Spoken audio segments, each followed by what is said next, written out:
On ne peut pas croire sans croire. Eh bien oui, in fine, il faut bien croire, c'est-à-dire poser un acte délibéré, prendre une décision. Il est nécessaire ici d'éclairer ce qui est en jeu dans l'acte de croire.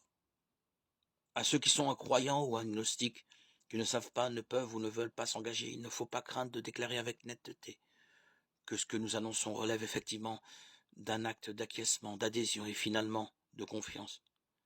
Rien ne peut épargner ce pas décisif, ce pas qui dépasse le cadre et les limites du seul calcul et du seul raisonnement. Il arrive un moment où il faut engager sa confiance, et cet acte est à la fois profondément humain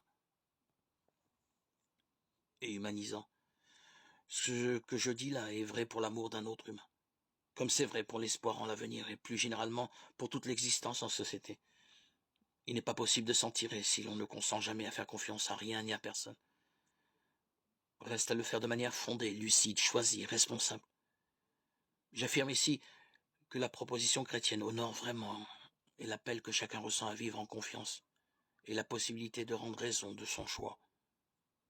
La question du croire ne se pose pas seulement aux incroyants.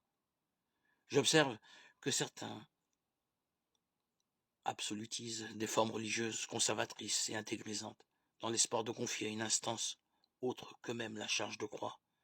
Ce n'est pas moi qui crois, c'est telle et telle qui suit la tradition, le dogme.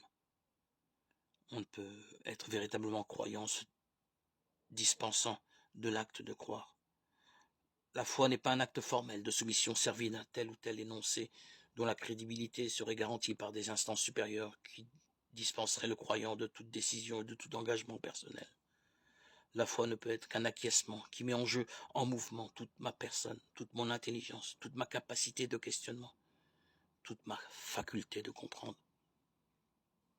Cesse d'être incrédule, sois croyant. Jean 20, 27.